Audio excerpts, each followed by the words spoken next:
Hello, everyone. Welcome to Far From Just Words. Today, the topic is creating liberated zones for Pan Africanist thoughts and development of ideas in the 21st century.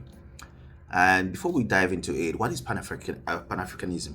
The textbook definition from Google is a global movement fostering solidarity, unity, and self determination among African nations and the diaspora, rooted in shared history and a fight against slavery, colonialism, and racism.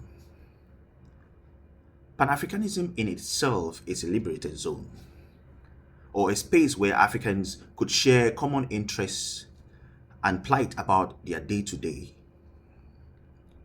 These were spaces where great thinkers could synthesize ideas without the immediate pressure to translate them for their European audience. From that came popular figures like Kwame Nkrumah, Thomas Sankara, Dubois, and many others, who during this time thought in the long run we should have and know our problems and then carve out a solution to better the lives of each and everyone. Pan-Africanism was a tool that served in the dismantling of apartheid, colonial regimes, and the fight for economic sovereignty. Yet, as the continent and the diaspora navigate the 21st century, it has become evident that political evidence without epistemic independence is a hollow victory. But remember, in this context, liberated zone is not merely a geographical location, but also a condition for intellectual autonomy. Nowadays, creating such requires intentionality. It means creating research institutes, universities across Africa that are not beholden to Western funding models that would dictate research agendas. It means creating artistic residencies in cities like Nairobi, Dakar, Salvador that prioritize African gaze over the expectation of tourism and tourists.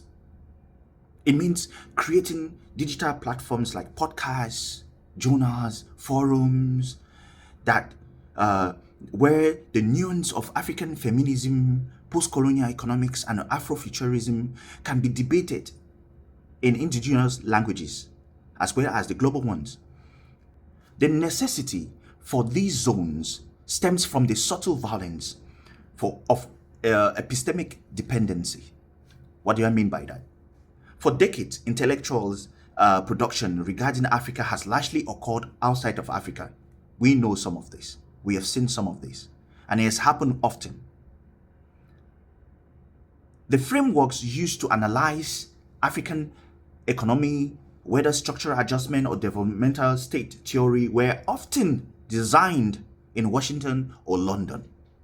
A liberated zone provides the psychological safety required for radical thoughts. In such a space, a scholar can explore the viability of continental currency union without being dismissed as a romantic nationalist.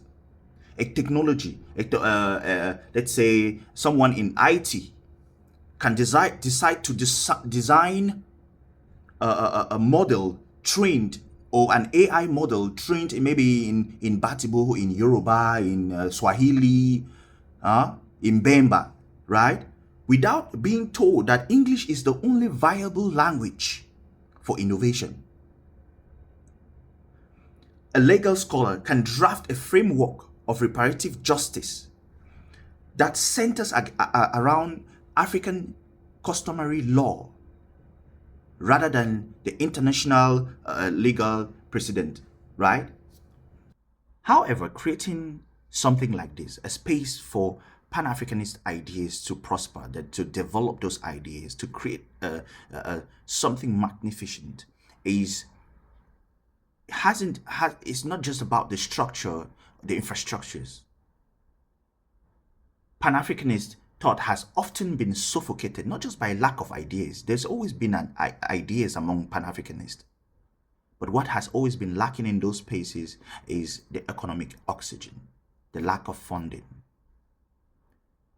They might try to use this might require them to pull funding from the African diaspora or leverage the African Agenda 2063 to create their own publishing houses, to create their own academic journals, so that they can bypass the paywall of the extortionist Western academic journals and publishing houses. Now, because in this era, the only way for Pan-Africanist zones or liberated zones to exist and to work without the pressure from anyone from Western agenda or whatever, they have to be self-reliant. Because when great thinkers are able to fund themselves, they're able to create their own podcasts, they're able to create their own journals, they're able to create their own publishing houses, their own magazines, they're free. They're free to create. They're free to think, which makes it authentic, which makes it audacious, which gives them the morale it gives them the morale not to be scared of what someone will say or the pressure that comes from outside telling you what to do or what not to do, or how to go about things, not to go about the way you want it to work, because you know how you want it to work for your people. You know what will make it work for your people. Furthermore, liberated zones should be a place where a local trader can sit down with an economist and they come up with alternatives on how to solve a market problem, or give him or her an alternative on where to invest her money, and so on. It should be a place where a herbalist can sit down with a medical researcher to come up with traditional medicines to solve problems on the African continent. It should be, because the way people look at Pan-Africanism, sometimes it always seems like it's some kind of ideology, like a museum piece that we go somewhere to look at, and then we have some kind of a nostalgic ideology about it. Like when you tell someone Pan-Africanism, it always seems like it's some kind of ideology, methodology that smells good. If it was a perfume, right? And it smells good, it sounds nice. No, it's not an ideology. It's not just an ideology. It should be something that evolves and then begins to solve contemporary problems like climate change, right? Like food sovereignty, like or the cholera. It should solve problems. It shouldn't just stay there as an ideology as people talk about it. Those liberated zones are to create solutions, create alternatives, create routes, make sure that it evolves. It shouldn't be static. In conclusion, a liberated zone for Pan-Africanist ideology or ideas is not an escape, but the most practical work of liberation. And so, as we so much wish for this to happen one day, if we are to have the United States of Africa, we must first build the intellectual architecture of it. We have to change the mind of the people. It has to be a place where when you go there, you unlearn the colonial mindset. You unlearn all those things, to hate yourself, hate your hair, hate the way you look. You unlearn those things. Then you're fed with what you need to survive on the continent. And you're fed with the things that you will use. Then you will discover your purpose, so that purpose will become one and only thing you will do in your life that will benefit you and everyone around you and the continent as a whole. And then, now, we can build sanctuaries, we can build institutions, we can create the United States of Africa. Then it would survive, because the mindset of the people is togetherness. We look at each other not as tribesmen.